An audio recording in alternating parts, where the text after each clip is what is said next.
तो welcome back. आज के इस पार्ट में हम करेंगे इंग्लिश का जो लैंग्वेज सेकंड है उसका सॉल्यूशन। इंग्लिश लैंग्वेज का जो सेकंड लैंग्वेज है उसका हम सेकंड पार्ट यहाँ पर सॉल्व कर रहे हैं। L2 भी बोल सकते हैं इसको। पार्ट 5 में है। तो इसमें क्या दिया गया है कि हमें यहाँ पर एक पैसेज दिया गया है। Read the passage given below and answer the questions, जो कि 121 से 127 का है। ठीक है, कुछ इस प्रकार से है ये passage. Fitness is 0% investment with infinite returns. तो यहाँ पर अगर हम इसका सेंटर ढूंढने की कोशिश करें या इसका टॉपिक ढूंढे तो इसमें साफ साफ पता चल रहा है कि यह किसके बारे में दिया गया पैसेज, फिटनेस के बारे में। ठीक है, तो ये जो पैसेज रहेगा वो फिटनेस के बारे में। और हम सीधे मूव कर देते हैं क्वेश्चन आंसर में। क्वेश्चन नंबर 21 में हमें क्या गिवन है? The activities that takes up most evening time of children is are playing video games, watching TV, walking and swimming. Only B, both A and B. तो both A and B इसका क्या होगा? Right होगा। ए में क्या दिया गया है? वीडियो गेम खेलते हैं शाम के टाइम में मोस्टली, या फिर टेलीविजन देखते हैं। तो ये ही दो ऑप्शन क्या होगा? राइट हो जाएगा क्वेश्चन नंबर 121 के लिए। इसके बाद है question number 122। How does girls keenness to remain slim affect their health? तो अगर कोई लड़की दुबली पतली रहना चाहती है तो अगर अपना वेट लॉस करने के लिए कम खाना खाना स्टार्ट करते हैं तो उनके हेल्थ पे क्या असर पड़ता है, वह पूछा गया इसमें 122 में। तो जो इसका पहला ऑप्शन है, they fail to take essential nourishment because of dieting. तो उनको जो पर्याप्त पोषण है, नरिशमेंट है, वो नहीं मिलता है। ठीक है, तो यह ऑप्शन क्या हो जाएगा? राइट हो जाएगा। इसके अलावा जो ऑप्शन दिए गए हैं वो कैसे रॉन्ग है, देखो। There muscle are not develop. Muscle तो उनके डेवलप हो ही चुके हैं, बट उनको नरिशमेंट नहीं मिल पाएगा। ठीक है, उसके बाद है थर्ड ऑप्शन है, they do not go for walking and swimming. तो इससे कोई इसका लेना देना नहीं है इस ऑप्शन का। They have more inclination toward fast food. तो ऐसा कुछ नहीं, फास्ट फूड खाने से वो पतले रहेंगे, उससे तो उल्टा वेट गेन हो जाता है। ठीक है, तो option number A will be the right answer. इसके बाद है question number 123। What fault does the author find in convenience food? Convenience food उस फूड को बोलते हैं जैसे कि हमारे पास जो हमारा रेडीमेड फूड भी बोल सकते हैं हम। ठीक है, रेडीमेड फूड बोलते हैं। जैसे एग्जाम्पल इसका मैगी है। जैसे मैगी को हम आ, ले लेके आके उसको 2 मिनट में अगर हम पानी में गर्म करके उसको बना सकते हैं। आजकल बहुत से ऐसे फास्ट फूड या कन्वीनियंस फूड ट्रेंड में है। तो उससे क्या फॉल्ट होता है, उससे क्या दिक्कत होती है? देखिए, they are delicious and tempting. तो इसमें उसकी क्या फॉल्ट तो नहीं बता रहे हैं। ठीक है, दे लैक वाइटल न्यूट्रिएंट्स। तो option number second will be the right answer. क्यों? क्योंकि जब उनकी पैकेजिंग होती है, ठीक है, पैकेजिंग होती है जब, तो उसके बाद उसको बहुत टाइम बाद यूज किया जाता है। तो इस जो टाइम का लीप होता है, ठीक है, यहाँ से बनी और खाने तक में काफी डिस्टेंस हो जाता है। तो उसके जो वाइटल न्यूट्रिएंट्स है वो अ, उसमें खत्म हो जाते हैं या फिर कम हो जाते हैं। ठीक है, तो the fault the author find the convenience food, they lack vital nutrients. ठीक है, आगे बढ़ेंगे। 124 में क्या करना है? Which one of the following word is similar in meaning to the phrase going down as used in the passage. ठीक है, तो गोइंग डाउन का नॉर्मली अगर हम मीनिंग देखें तो उसका मीनिंग होता है कि नीचे जाना, ठीक है, या कमी किसी चीज में। तो यहाँ पर कौन कौन से ऑप्शन है? ड्रॉपिंग, राइजिंग तो होता नहीं है बिल्कुल भी, एवरेजिंग भी नहीं होता है, एवरेज। ड्रॉप माने तो गिरना होता है, ठीक है। तो डिक्लाइनिंग यहाँ पे जो ऑप्शन है ऑप्शन 2 ये राइट हो जाएगा। क्यों? क्योंकि डिक्लाइन माने होता है घटना, ठीक है, घटना या कमी होना किसी चीज में, या क्षय होना बोलता है इसका मतलब ना, क्षय होता है इसका एक्चुअल जो हिंदी मीनिंग होता है, और इसी का अर्थ होता है कि किसी चीज में कमी होना। उसके बाद है प्रश्न संख्या 125, which one of the following word is opposite to the meaning of the word lacking as used in the passage. ठीक है, तो लैक का मतलब क्या होता है? जब हम लैक का जनरल मीनिंग देखते हैं तो इसको बोलते हैं कमी, लैक ऑफ मनी। ठीक है, लेक तो पानी को बोलते हैं, पानी के तालाब को, लेकिन लैक किसको बोलते हैं? LACK, वो बोलते हैं कमी को, किसी चीज की कमी हो जाना। ठीक है, तो डिप्राइव का मतलब होता है वंचित, अननेसेसरी माने अनावश्यक, डी डेफिशिएंट माने भी कमी होती है, लेकिन जो ये डिप्राइव्ड और डेफिशिएंसी है, ये दोनों ही इसमें हो सकते हैं ऑप्शन में। ठीक है, लेकिन यहाँ पर वाइटल दिया गया है राइट आंसर, लेकिन वाइटल और डेफिशिएंसी में से दोनों में से कोई एक होगा। इसमें थोड़ा सा कंफ्यूजन है क्वेश्चन नंबर 25 में, वाइटल या डेफिशिएंसी हो सकती है। ठीक है, लैक माने होता है कमी, डेफिशिएंसी माने भी कमी ही होती है, लेकिन सॉरी डेफिशिएंसी नहीं हो गया, हमें अपोजिट ढूंढना है ना, तो ये ऑप्शन नहीं होगा। तो अब इसका जो राइट आंसर हो जाएगा वो वाइटल ही रहेगा। ठीक है, वाइटल माने होता है लैक माने कमी होती है, तो वाइटल का मीनिंग होता है कमी का अपोजिट अधिकता। ठीक है, अधिकता बोल सकते हैं इसको हम। तो इसका राइट आंसर हो जाएगा option 3। Question number 126, which part of speech is the underlined word in the following sentence? जो ये सेंटेंस दिया है उसमें जो ये अंडरलाइन वाला वर्ड है वह कौन सा पार्ट ऑफ स्पीच है? नाउन है, प्रोनाउन है, या एडवर्ब है, जो भी एडजेक्टिव जो भी है। ठीक है, वो हमें फाइंड आउट करना है। तो यहाँ पर दे रखा है they are highly deficient in vital nutrients. ठीक है, तो हाईली क्या है? ये हाईली देखिए डेफिशिएंट तो है, they are highly deficient in the vital nutrients. कमी किसकी है? वाइटल न्यूट्रिएंट्स की, लेकिन कैसी कमी है? हाईली कमी है। ठीक है, थोड़ा बहुत कमी नहीं है, ज्यादा नहीं है। ठीक है, तो यहाँ पर हाईली क्या है? इस डेफिशिएंट की विशेषता बता रहा है। कमी तो है, लेकिन किस प्रकार की कमी है? बहुत अत्यधिक कमी है, थोड़ी बहुत कमी नहीं है, अ फ्यू या फिर स्मॉल अमाउंट में नहीं है, हाईली डेफिशिएंट है। तो डेफिशिएंसी की विशेषता बता रहा है हाईली। तो जब कोई वर्ब की विशेषता बताता है तो उसको हम क्या बोलते हैं? सॉरी वर्ब की नहीं, हाँ वर्ब की शायद एडजेक्टिव बोलते हैं। ठीक है, इसकी विशेषता बता रहे हैं, वर्ब की विशेषता बता रहा है, तो उसको हम क्या बोलेंगे? एडजेक्टिव बोलेंगे। तो ऑप्शन नंबर 4 इसका राइट आंसर हो जाएगा। Question number 127, explain the phrase out of misplaced love, out of misplaced love as used in the passage। तो out of misplaced love का मीनिंग हम लिख सकते हैं कि जो ऐसा लव जो मिसप्लेस्ड है, मतलब गलत जगह है। मिसप्लेस का मतलब आप इसका नॉर्मल मीनिंग क्या होता है? मिसप्लेस माने गलत जगह। ठीक है, तो अगर ऐसा लव है जो गलत जगह है तो उसको हम क्या बोल सकते हैं?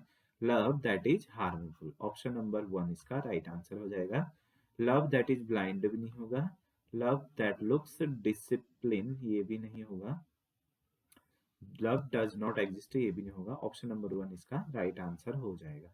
ठीक है, इसके बाद है question number 128, learning to writing by undergoing different stage of writing is known as, हम इसमें बोला गया है कि writing learning to writing by undergoing different stage of writing, लिखने की अलग अलग स्टेज के अंदर सीखना, जाकर सीखना, इसको क्या बोलते हैं? तो इसको बोलते हैं प्रोसेस अप्रोच टू राइटिंग। ठीक है, प्रोसेस अप्रोच टू राइटिंग। क्यों? क्योंकि देखिए जब हम नए लिखना सीख रहे होंगे तो उसके अलग अलग स्टेजेस में जा रहे हैं, तो यह एक प्रक्रिया है। ठीक है, तो इसीलिए ऑप्शन राइट हो जाएगा प्रोसेस अप्रोच टू राइटिंग। और प्रोडक्ट अप्रोच भी नहीं होगा, एनालिटिक राइटिंग और क्रिएटिव राइटिंग भी नहीं होगा। तो इसका सही आंसर क्या हो जाएगा? Process approach to writing.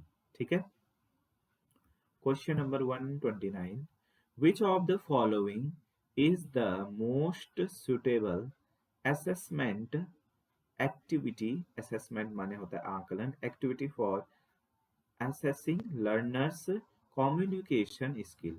तो लर्नर के कम्युनिकेशन स्किल को एसेस माने आकलन करने के लिए हम कौन सा सूटेबल असेसमेंट है, इसमें से क्या करेंगे? ठीक है, role play, playing a role in a play, नाटक में एक पात्र की भूमिका निभाएंगे ऑब्वियसली उस भाषा, हाँ इससे तो पता चलेगा कि ये अपनी बातों को रख पा रहा है या नहीं रख पा रहा है। ठीक है, listening to an audio text and responding to it orally, किसी ऑडियो टेक्स्ट को सुनना और उसका रिस्पॉन्ड करना बोल के। तो यह ऑप्शन तो है सही, लेकिन उतना ऑप्शन को हमें ऐसे चूज करना पड़ता है कि इस क्वेश्चन के लिए सबसे बेस्ट ऑप्शन कौन सा रहेगा। Writing a speech in given situation, speech लिखना नहीं, कम्युनिकेशन होता है कि हम मुंह से बोल के अपनी फीलिंग को या अपने नॉलेज को एक्सप्रेस कर रहे होते हैं, तो उसको कम्युनिकेशन बोलते हैं। ठीक है, describing a scene from a picture book, तो पिक्चर बुक को करना वैसे तो ऑप्शन ये सही है, बट अगर हमें बेस्ट ऑप्शन इसमें से जो दिया गया है, देखिए डिस्क्राइब करना, इससे भी कम्युनिकेशन, मान लीजिए यहाँ पर एक फोटो दे रखी है तो हम बच्चे को पूछते हैं इसमें क्या क्या दिखाई दे रहा है तुम्हें, तो वो लोग बताते हैं बच्चे, तो यह एक मेथड हो सकता है कम्युनिकेशन स्किल बढ़ाने के लिए। बट उसको आकलन कैसे करेंगे हम कि उसको आकलन भी करना है हमें कि इसको आ रहा है या नहीं आ रहा है करके, तो यह भी एक ऑप्शन हो सकता है। बट यहाँ पर जो बेटर ऑप्शन होगा, सबसे बेस्ट ऑप्शन होगा, वो होगा playing a role in a role play, एक नाटक में रोल का पात्र को निभाने से उसके कम्युनिकेशन स्किल के बारे में हम आकलन कर सकते हैं। ठीक है, इसके बाद है प्रश्न संख्या 130, according to Chomsky human being have dot dot to develop language, तो इनके अंदर क्या होता है, मानव ह्यूमन बीइंग के अंदर क्या होता है लैंग्वेज को डेवलप करने के लिए? बायोलॉजिकल डिस्पोजिशन होता है। ठीक है, बायोलॉजिकल डिस्पोजिशन इसका राइट आंसर हो जाएगा। ठीक है, perpetual set, telegraphic readiness, learning set ये रॉन्ग हो जाएगा, और बायोलॉजिकल डिस्पोजिशन राइट हो जाएगा। ठीक है, question number 131, a multilingual approach to schooling from the very beginning is chiefly helpful in countering the ill consequences, देखिए यहाँ पर लैंग्वेज के बारे में बोल रहा है, ill consequences of losing one's own language। ठीक है, देखिए इसका अर्थ मैं आपको बताता हूँ।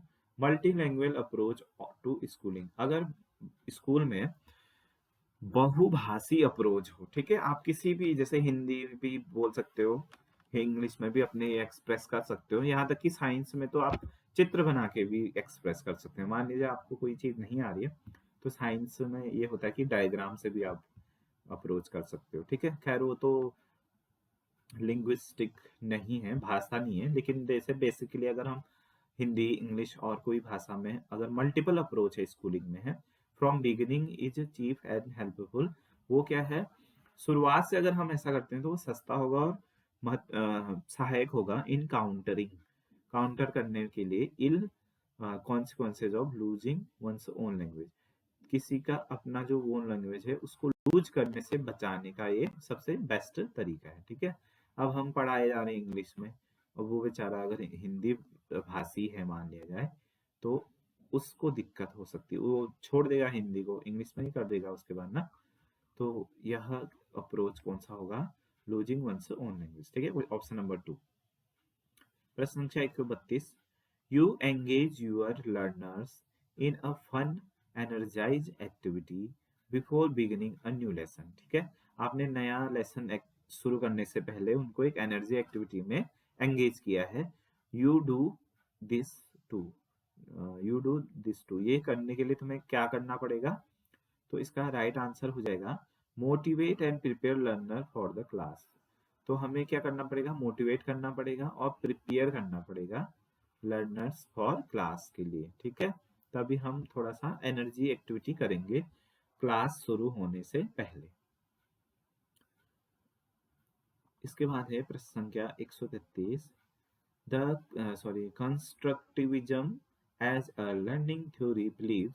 कंस्ट्रक्टिविज्म क्या बोलता है कि लर्निंग कैसे होता है? सोशली कंडक्ट होता है। ठीक है, कंस्ट्रक्टिव का मतलब यही होता है कि मिलजुल कर, क्या होता है? मिलजुल कर शिक्षा को हम क्या कर सकते हैं?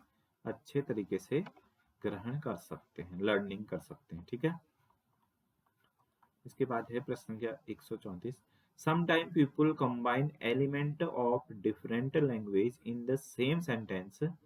ठीक है, sometimes combine element of different language in a same sentence. ठीक है, अलग अलग एलिमेंट अलग अलग भाषाओं से एक ही सेंटेंस में इंक्लूड कर देते हैं, कंबाइन कर देते हैं। This is an example of code mixing. ठीक है, कोड मिक्सिंग बोलते हैं इसको। ये क्वेश्चन मैंने पहले भी बताया था, पता नहीं कौन से उसमें बताया था, याद नहीं आ रहा है, लेकिन इससे पहले ये हो चुका है, शायद सीडीपी में था या किसी में था। ठीक है, स्विचिंग वाले में था। ठीक है, कोड मिक्सिंग, तो स्विच करता है एक बच्चा ना हिंदी से इंग्लिश, तो उसको भी कोड स्विचिंग वाला था, उसी से मिलता जुलता है।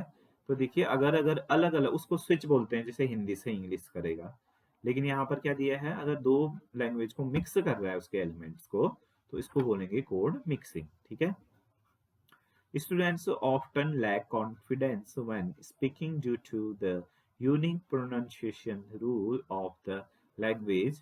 One way to overcome this problem is, तो क्या होता है कि जो बच्चा है वो कॉन्फिडेंस लैक कर जाता है, मतलब कम हो जाता है उसके अंदर, speaking due to unique pronunciation.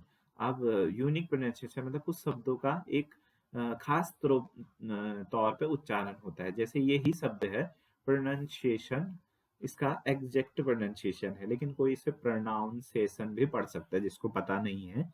तो कभी कभी क्या होता है कि बच्चे को अगर उसका एक्चुअल प्रोनाउंसिएशन पता नहीं है, तो वह कॉन्फिडेंस लूज करता है। ठीक है, कि मुझे पढ़ना नहीं आता है। तो इस प्रॉब्लम को ओवरकम हटाने के लिए क्या किया जा सकता है? यूजिंग गेम, एक गेम का यूज किया जा सकता है, जैसे activities when required oral interaction in classroom. तो जिससे क्या होता है? ओरल इंटरेक्शन होता है, मतलब जैसे एक गेम टाइप का करा सकते हैं हम, जिसमें हम अलग अलग वर्ड्स को देंगे।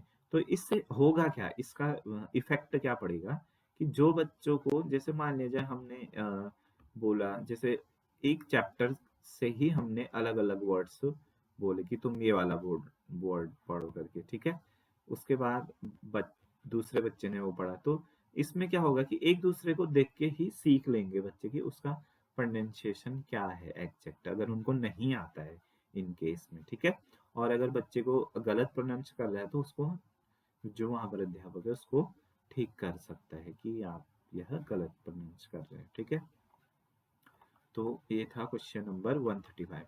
तो आपको देखिए, ये जहां पर फिटनेस का लगभग लगभग हमारा कहाँ तक खत्म हो गया था। देखिए, जो ये क्वेश्चन के पहले वाले आंसर है, तो यहाँ पर देखिए muscle development, describe convenient food.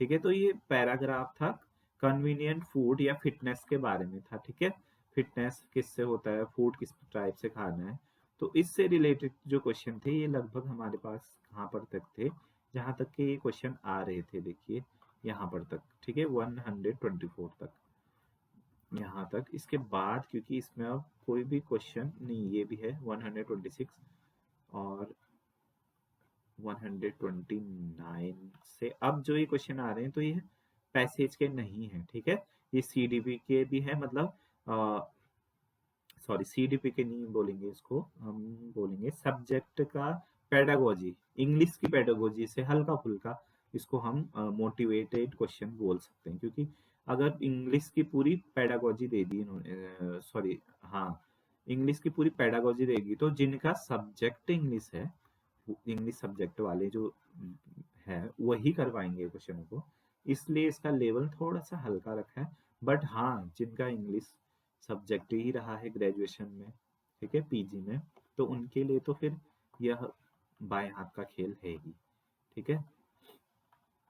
तो अब देखिए ये जो क्वेश्चन आ रहे हैं ये सारे इंग्लिश के उससे रिलेटेड नहीं है, थोड़े अलग क्वेश्चन भी है, ठीक है। तो लगभग हमारा पैराग्राफ का कम ही क्वेश्चन रहता है, उसके बाद से नॉर्मल अलग क्वेश्चन है। Reading a novel is an example of, एक नोवेल को पढ़ना किसका उदाहरण है, एग्जाम्पल है, वो है एक्सटेंसिव रीडिंग का, ठीक है। एक्सटेंसिव, इंटेंसिव नहीं है, स्कीमिंग नहीं है, स्कैनिंग नहीं है, स्कैनिंग मैंने कल ही पढ़ा है, बताया था, सरसरी निगाह से देखना, ये स्कीमिंग का मतलब सरसरी निगाह से देखना, स्कैनिंग माने ध्यान से देखना, इंटेंसिव नहीं होगा, एक्सटेंसिव रीडिंग, ठीक है। अपना पढ़ने के बाद उसको एक्सटेंस कर रहे हैं, बढ़ा चढ़ा के पढ़ रहे हैं, नोवेल वगैरह और बुक्स पढ़ रहे हैं, तो उसको हम एक्सटेंसिव रीडिंग के अंदर रखेंगे, ठीक है।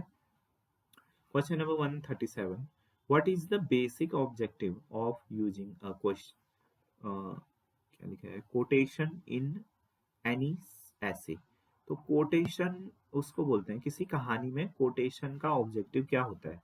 कोटेशन क्या होता है कि जैसे मान लीजिए कोई जो हमारे महापुरुष होते हैं, महापुरुष बोले तो जैसे कोई दार्शनिक हो गए, जैसे महात्मा गांधी, विवेकानंद, इस टाइप के, तो ये क्या करते थे, ये स्टेटमेंट देते थे, ठीक है, स्टेटमेंट देते थे या एक कथन देते थे कि शिक्षा क्या है, बालक के मन मस्तिष्क का विकास, ठीक है, मन मस्तिष्क और क्या था, सॉरी मुझे याद नहीं आ रहा पूरा, ठीक है, संपूर्ण विकास। और विवेकानंद जी ने बोला था कि ज्ञान जो उसके अंदर निहित है उसको प्रस्फुटित करना, मतलब बाहर लाना, ठीक है। तो इनका जो है स्टेटमेंट है ये फिक्स है कि ये स्टेटमेंट इनके द्वारा ही दिया गया है, तो हम क्या करते हैं उनको डबल इन्वर्टेड कोमा में देते हैं, ठीक है, कि विवेकानंद ने कहा कि करके डबल इन्वर्टेड कोमा में उनको कोटेशन देते हैं, ठीक है। तो इसमें क्या है देखिए, वही कोट है, ये कोट बोलते हैं उसको, और ये वाला देखिए ऑप्शन से पता समझ में आ जाएगा, to explain the complicated issue, to present another's point of view, किसी अन्य का जो दृष्टिकोण है उसको प्रेजेंट करना क्या बोलते हैं, कोटेशन बोलते हैं। जो मैंने आपको बताया कि किसी ने कहा है तो उसको डबल इन्वर्टेड कोमा में लिखते हैं ना, उसी को कोट या कोटेशन बोलते हैं, ठीक है। प्रश्न संख्या 138, अ टीचर 38 है, 138 है, a teacher provides, question number 138, a teacher provides learners of class 8th an article which she considers slightly above their language level। तो एक टीचर ने कक्षा 8 के बच्चों के लिए एक आर्टिकल प्रोवाइड करवाया और जो कि थोड़ा बहुत slightly above their language level, उनकी जो भाषा स्तर थी उससे अब था, ठीक है। Learners have to work with the text to do many task, what is this set this known as, तो बच्चों को क्या करना था, काम करना था with the text to do many task, तो इसको हम क्या बोलेंगे, तो इसको बोलते हैं देखिए, इनकॉम्प्रिहेंसिबल नहीं बोलेंगे, रीडिंग कॉम्प्रिहेंशन भी नहीं बोलेंगे और लर्निंग हाइपोथेसिस भी नहीं बोलेंगे, तो इसको हम बोलते हैं कॉम्प्रिहेंशिबल इनपुट, ठीक है। आर्टिकल जो दे रखा है उसके साथ अगर उनको वर्क करना है तो इसको हम कॉम्प्रिहेंसिव इनपुट बोलते हैं। आर्टिकल वही है जो बड़ा सा पैरा दिया गया होता है हमें किसी एक टॉपिक के बारे में, बहुत सी सारी जानकारी होती है, 1-2 पेज के हो सकते हैं। 139 teaching of grammar is chiefly useful for improving accuracy. ठीक है, एक्यूरेसी को बढ़ाने के लिए हम ग्रामर को सिखाते हैं। ठीक है, इम्प्रूविंग ग्रामर, क्योंकि लिटरेसी, फ्लुएंसी, न्यूमेरेसी इसके लिए ग्रामर नहीं होता है। न्यूमेरेसी मतलब तो जोड़ घटाना, लिटरेसी मतलब साक्षर बनाने के लिए ग्रामर नहीं है। ठीक है, फ्लुएंसी के लिए ग्रामर हो सकता है, एक्यूरेसी इसमें ज्यादा बेटर ऑप्शन होगा। ठीक है, और फ्लुएंसी के लिए तो वैसे ज्यादातर स्पोकन चीजें बताई जाती है। ग्रामर और स्पोकन के रूल्स भी लगभग थोड़ा सा स्लाइटली डिफरेंट होते हैं। ठीक है, question number 140 the objective of grammar teaching is to enable students to communicate which among the following is not in the in true होगा ये, ट्रू विद दिस ऑब्जेक्टिव। तो कौन सा ऑब्जेक्टिव इस ऑब्जेक्टिव के हिसाब से ट्रू नहीं है? तो ये है option number 4, students should have command over every aspect of each grammar point. मतलब इसके हिसाब से, इस पॉइंट के हिसाब से ग्रामर पढ़ाने का जो उद्देश्य ऑब्जेक्टिव है कि बच्चे को, स्टूडेंट को क्या होना चाहिए, हर एक पॉइंट का कमांड होना चाहिए। और यह लगभग इम्पॉसिबल ही है कि बच्चे को लगभग पूरी ग्रामर आ जाए, क्योंकि ग्रामर काफी लेंदी रहता है, तो मे भी वो मिस्टेक कर सकता है। तो यह ऑब्जेक्टिव नहीं है। ठीक है, ऑब्जेक्टिव नहीं होता है ग्रामर का। अभी यहाँ पर एक ऑब्जेक्टिव हमने यहाँ पर देखा, एक्यूरेसी हो सकती है। ठीक है, question number 141 semantic cue in reading are prompts.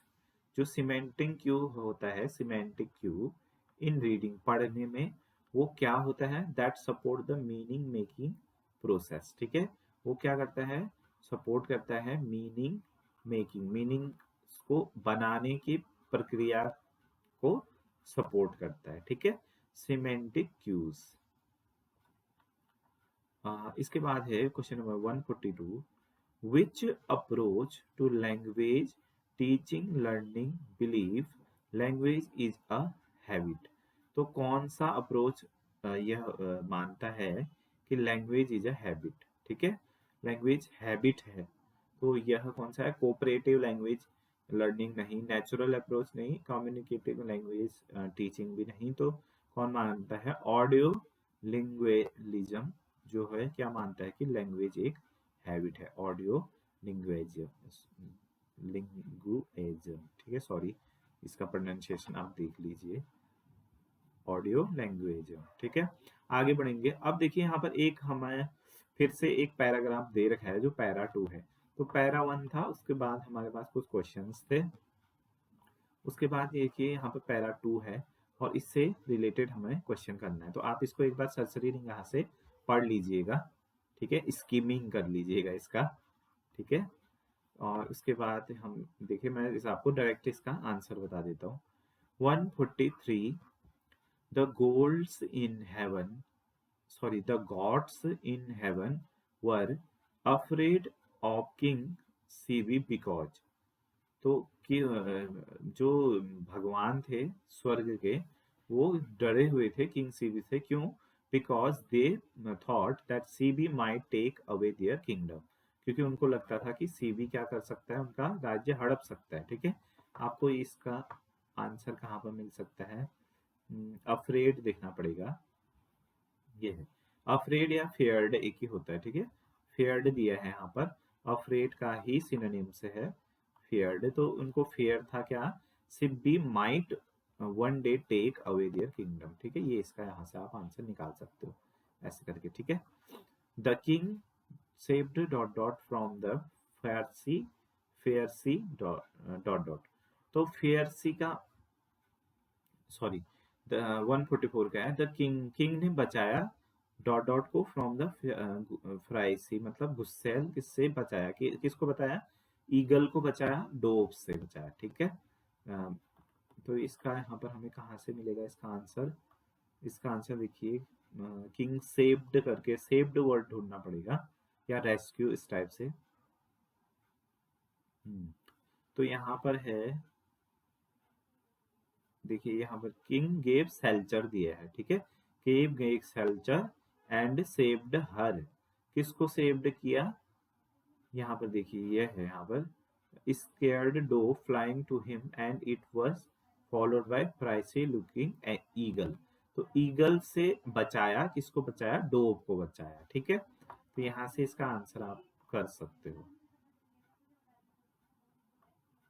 Sorry ये उल्टा तो नहीं बता दिया मैंने, the king saved dove from the pricey eagle, ठीक है, ये गलत हुआ है ऑप्शन, एक बार देख लीजिए, दोबारा से देख लेते हैं क्या हुआ। यहाँ पर देखिए, यहाँ से उठाया था ना option, there there came a scared dove flying to him, it was followed by flashy looking eagle, ठीक है। the king gave shelter to the dove and saved, तो डोव को सेल्चर दिया, डोव को बचाया है, ठीक है। तो ये है इसका, ये देखो द किंग सेव्ड डोव, ये ऑप्शन नहीं होगा, सॉरी ये गलत है, ये रॉन्ग है, आगे पीछे दे दिया है, ठीक है। The dove saved the dove from the fry sea, मतलब गुस्सैल या भूखा, सॉरी इसका मुझे एग्जैक्ट मीनिंग क्रूड बोल सकते हैं, फ्राइसी का मतलब ईगल से बचाया, ठीक है। ऑप्शन नंबर 1 इसका राइट आंसर हो जाएगा। Question number 145, the king was blessed for this benevolence, greatness, calmness, sorry, only B, only C, both A and B और only A, तो इसका आंसर हो जाएगा only A, ठीक है। इसका ऑप्शन देख लेते हैं, अगर इसमें दिख रहा है कहीं पर ब्लेस्ड, किंग वाज ब्लेस्ड, ठीक है, तो हमें कहाँ पर मिलेगा, ये देखिए, bless the king for his boldness and greatness, वैसे इसमें दो ऑप्शन है, ठीक है, boldness and greatness, a and both a and b, sorry ये भी रॉन्ग हो जाएगा, ऑप्शन नंबर 3 इसका हो जाएगा राइट, ठीक है। तो ऐसे आप क्वेश्चन, जरूरी नहीं है आप पूरा पैसेज पढ़ो, अगर इतना सिंपल पैसेज है तो आप सीधे यहीं से क्वेश्चन से ही जाके उठा सकते हो अपना आंसर, ठीक है, जरूरी नहीं कि पूरा रीडिंग करो, क्योंकि अगर यही लेवल 6, 7, 8 का लेवल का आता है तो आपके लिए बहुत ईजी है ये, ठीक है, आप सीधे क्वेश्चन से उठा लो इसके answer. Which one of the following word is similar in meaning to the word magnanimous? Sorry, magnanimous as used in the passage. Magnanimous का जो similar word होता है वो है generous, ठीक है। magnanimous का जो similar word है वो है generous, वो आपको पता ही रहना चाहिए, ठीक है। कैसे आप इसमें ऑप्शंस वो कर सकते हो, suspicious, सेल्फिश वर्ड यहाँ पर नहीं है, और पीटी माने होता है दया, और जेनरस, वैसे ये दोनों तो लगभग सेम ही है, बट फिर भी generous will be the more closer similar word with magnanimous, okay.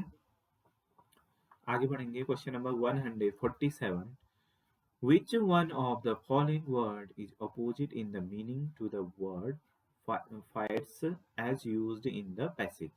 तो मैंने क्या बोला, क्रूर बोल सकते हैं, गुस्सैल बोल सकते हैं, फायर्स माने, तो सैवेज तो इसका सिनोनिम है, हमें ऑपोजिट बताना है, ऑफ फेरोसियस, ठीक है, फेरोसियस भी इसका सिनोनिम है, तो ये भी नहीं होगा, ये भी नहीं होगा, वाइल्ड माने भी फायर से या फ्रेशियस होता है, तो ये भी नहीं होगा, तो टेम इसका अपोजिट हो जाएगा, ठीक है। आगे बढ़ेंगे, question number 148, identify the clause in the underline part of the following sentence. क्या दिया गया है sentence, the king assured the eagle that he would give equal quantity of any other food, तो इसने अश्योर्ड किया है, सॉरी अश्योर्ड किया है ईगल को, क्या किया है, he would give equal quantity of any other food, तो उसने बोला होगा कि मैं डॉग को खा रहा हूँ तो तुम उसको बचा रहे हो, ठीक है, ऑब्वियसली ये एक स्टोरी है, ये इससे इसका मतलब रियल लाइफ से कुछ लेना देना नहीं है, तो उसने अश्योर किया होगा उसको कि मैं डॉग को छोड़ दो या उसकी जान को छोड़ दो, मैं तुम्हें उसी अमाउंट का, इक्वल अमाउंट का अदर फूड प्रोवाइड कराऊंगा, तो इस जो अंडरलाइन है वो तो चलो ठीक है, तो यहाँ पर जो ये अंडरलाइन है उसमें हमें कौन क्या है ये चीज, ठीक है। एडवर्ब है, प्रिंसिपल क्लॉज है, एडजेक्टिव है, ठीक है। एडजेक्टिव तो हमारा विशेषण होता है, ठीक है, विशेषता बताता है वर्ब की। आई थिंक एग्जैक्टली मुझे याद नहीं आ रहा है। प्रिंसिपल क्लॉज जो होता है वो मेन क्लॉज को बोलते हैं। एडवर्ब जो वर्ब की विशेषता बताता है उसको एडवर्ब बोलते हैं, ठीक है। तो यहाँ पर जो राइट आंसर है वो है नाउन क्लॉज हो जाएगा। क्यों? क्योंकि यहाँ पर देखिए फूड की बात कर रहे हैं, तो जो क्वालिटी ऑफ फूड या फूड क्या है, एक नाउन होगा, ठीक है। ये सभी आपको पता ही होगा कि फूड को नाउन बोलते हैं, ठीक है। और इसको अनकाउंटेबल नाउन भी कह सकते हैं फूड को, ठीक है। एक फूड दो फूड नहीं बोलते हैं, फूड ही बोलते हैं उसको, ठीक है। तो नाउन है।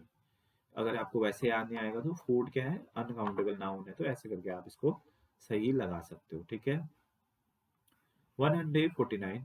Which part of speech is the underlined word in the following sentence? His courtroom was surrounded by majestic garden. उसका कोर्ट रूम, ठीक है, सराउंड था मतलब घिरा हुआ था, मैजेस्टिक गार्डन मतलब एक शानदार गार्डन से, ठीक है। तो इसकी विशेषता बता रहा है ये गार्डन की, ठीक है। तो गार्डन जो विशेषता बताता है, ऑब्जेक्ट की विशेषता बता रहा है ना, तो उसको हम क्या बोलते हैं, एडजेक्टिव बोलते हैं। तो ये तो बहुत ही सरल था। एडवर्ब जो होता है वर्ब की विशेषता बताता है, ठीक है। एडवर्ब वर्ब की विशेषता बताता है, एडजेक्टिव शायद नाउन की या फिर ऑब्जेक्ट की बताएगा, ठीक है। तो फिलहाल देखते हैं ये क्या है, एडजेक्टिव विशेषण है, ठीक है। Which part, question number 150, which part of the following sentence contains an error? कौन से पार्ट में एरर है, ठीक है। The gods in the guise of a dove and an eagle are certain of Sibi's virtue, ठीक है, सर्टेन सिबीज वर्च्यू। तो यहाँ पर जो एरर है वो पार्ट ए में ही पार्ट इसका एरर है। क्यों है? क्योंकि यहाँ पर जो गॉड लिखा गया है ना, तो गॉड को कभी भी हो कैपिटल लेटर में लिखा जाता है, ठीक है, स्मॉल लेटर में नहीं लिखा जाता है। गॉड्स तो सही है, बट इसे कैपिटल लेटर में लिखा जाएगा। तो हम कह सकते हैं कि पार्ट ए में यहाँ पर मिस्टेक है या एरर है, ठीक है। तो आई थिंक ये कंप्लीट हो चुके हैं जो हमारा हम कर रहे थे 2024 का लैंग्वेज सेकेंड L2 को कर रहे थे, जो कि 30 मार्क्स का रहता है। वो कंप्लीट कर दिया हमने 2024 का। और 2025 सॉरी 2026 का जो 8 फरवरी है, देख लीजिएगा डेट, मुझे अच्छे से याद नहीं, 8 फरवरी को होने वाला है। उसके लिए भी ये लैंग्वेज वाला बहुत ही इंपॉर्टेंट है। आई होप आपको इससे एक मोटा मोटा आइडिया आ गया होगा कि हमारे पास 2 पैसेज आने वाले हैं और किस प्रकार से हमारा जैसे एंटोनिम, सिनोनिम्स, अपोजिट वर्ड्स और find the error, verb, adjective, noun, pronoun, basic ये क्वेश्चंस हमें पूछे जाएंगे और हमें सिनोनिम, अपोजिट ये चीजें आनी चाहिए। उसके साथ साथ हमें क्या आना चाहिए, अनसीन पैसेज के क्वेश्चंस को कैसे सॉल्व करते हैं। मुझे लगता है ये तो सिंपल ही रहेगा आप लोगों के लिए, आप कर सकते हो। और टारगेट कीजिएगा कि 30 आउट ऑफ 30 क्वेश्चन को आप कर सको सही। इसमें से जितना खींचना हो खींच लो नंबर। किसमें से? लैंग्वेज हिंदी वाला जो मैंने कल डाली है वीडियो, और ये दूसरा है L2 इंग्लिश वाला। ये दोनों लैंग्वेज के में से जितने मार्क्स आप गेन करना चाहो कर सकते हो। L1 से 30 मार्क्स और L2 से भी 30 मार्क्स, दोनों 30-30 के हैं, तो दोनों 60 है। तो 60 में से कम आप 59 55 से प्लस में ही यहाँ पर से निकालिए नंबर, ताकि जो आपका CDP और CDP और बचा जो हमारा सब्जेक्टिव आते हैं, ठीक है, 60 का और ये 30 का, इसमें से आपको लोड कम रहे उसके बाद, ठीक है। 90 का जो हमारा कट ऑफ है जनरल के लिए, वो आप क्रॉस कर जाओ या क्वालिफाई कर जाओ, ठीक है। तो ऑल द बेस्ट फॉर आपके एग्जामिनेशन के लिए। अब इसके बाद देखिए हमने CDP तो कर ही दिया है, ठीक है। तो जो एक हमारा बच गया है वो है SST का सॉल्यूशन, ठीक है। SST का, क्योंकि मेरा बैकग्राउंड नहीं है SST वाला, बट आई विल ट्राई कि मैं एसएसटी का डाल लूँ। अगर नहीं भी डालूंगा तो फिर उसका खाली सॉल्यूशन करके डाल दूंगा, ताकि आप लोग थोड़ा सा देख लो। बाकी एसएसटी मेरा है नहीं। तो इसमें हमने कौन कौन सी वीडियोस डाल दी है, साइंस की वीडियो डाल दी है, ठीक है, मैथ की वीडियो डाल दी है, और किसकी डाल दी, हिंदी की डाल दी कल, और आज हम ये इंग्लिश वाली डाल देंगे, ठीक है। तो लगभग हमारा 2024 का हमने पूरा कर लिया है, साइंस के लिए पूरा कर दिया है। बाकी एक ये बच जाता है हमारा एसएसटी वाला, एसएसटी वाला भी करा देंगे, कोई दिक्कत नहीं, क्योंकि ये तो जीएससी रहता है पूरा पूरा, तो इसको भी डाल देंगे, ठीक है। तो ये कंप्लीट हो जाएगा, ठीक है, कंप्लीट हो जाएगा। अब इसमें देखिए ये चीजें तो लैंग्वेज L1 L2 तो सेम आ रहा है 2026 वाले में, लेकिन इसमें चेंज थोड़ा सा यहाँ हो गया है। किसमें हो गया है देखिए, CDP तो है ही हमारा, child development and sorry child development pedagogy तो है ही। इसमें हमारा देखिए जो हमारे शिक्षा शास्त्री हैं उनसे बहुत क्वेश्चन आते हैं, वाइगोस्की हो गया, ठीक है, और कोहलबर्ग, इनके जो है स्टेटमेंट पूछ लेता है या इनकी थ्योरी पूछ लेता है, ये किसने दिए है, ये किसके द्वारा दिए गए हैं, ठीक है, उसको ध्यान से देख लीजिएगा।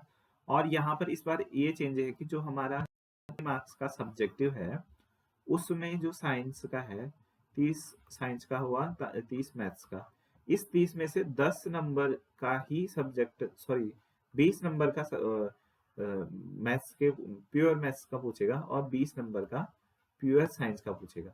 10 नंबर क्या पूछ रहा है वो, मैथ्स की जो हम पेडागोजी बोल सकते हैं उसको, ठीक है, उससे रिलेटेड क्वेश्चन पूछ रहा है। और यहाँ भी 10 नंबर का क्या पूछ रहा है वो, 30 में से 20 तो प्योर साइंस पूछेगा जो 6 7 8 का साइंस है, और मैथ्स से भी प्योर मैथ्स पूछेगा जो 6 7 8 की मैथमेटिक है। उसके बाद 10 10 नंबर का इस बार से इसने चेंज करा है कि पेडागोजी पूछ देगा, मैथ की पेडागोजी और साइंस की पेडागोजी पूछेगा, ठीक है। तो ये एक तरफ से बेनिफिट भी है, सोच लो, इसके थ्योरेटिकल पे क्वेश्चन आएगा, लेकिन अगर उसने थोड़ा सा इजी पढ़ा क्वेश्चन आए तो तब तो सही है, लेकिन डिफिकल्ट आया तो फिर वैसे इसका बेनिफिट है, क्योंकि वही है कि मैथमेटिक्स का जो हमारा मैथमेटिक्स के जो हमारे उसने दिए हैं, जैसे ब्लूम की टेक्सोनॉमी है, तो वो मैथ्स में कैसे वो डिवाइड है, तो वो पूरा मैथ्स की पेडागोजी से संबंधित 10 प्रश्न यहाँ और साइंस के 10 प्रश्न यहाँ आएगा, ठीक है। तो आई होप, आई थिंक आपको ये बात समझ में आई हो, और इस वीडियो को देख के आपको थोड़ा सा हेल्प हो जाएगा। मिलते हैं अब किसी नेक्स्ट वीडियो में जो एसएसटी की वीडियो आएगी, ठीक है। अगर उसके बाद फिर हम क्या करेंगे, मैथ्स का इंडिविजुअल टॉपिक्स लेके छोटी छोटी वीडियो करेंगे, और कोशिश करेंगे कि उससे पहले थोड़ा बहुत पढ़ लो, मतलब मैथ्स का जो 20 मार्क्स का है उसको कवर करने की कोशिश करेंगे, ठीक है। तो बने रहिए चैनल में और सब्सक्राइब कर दीजिए। मिलेंगे नेक्स्ट वीडियो में, तब तक के लिए बाय बाय।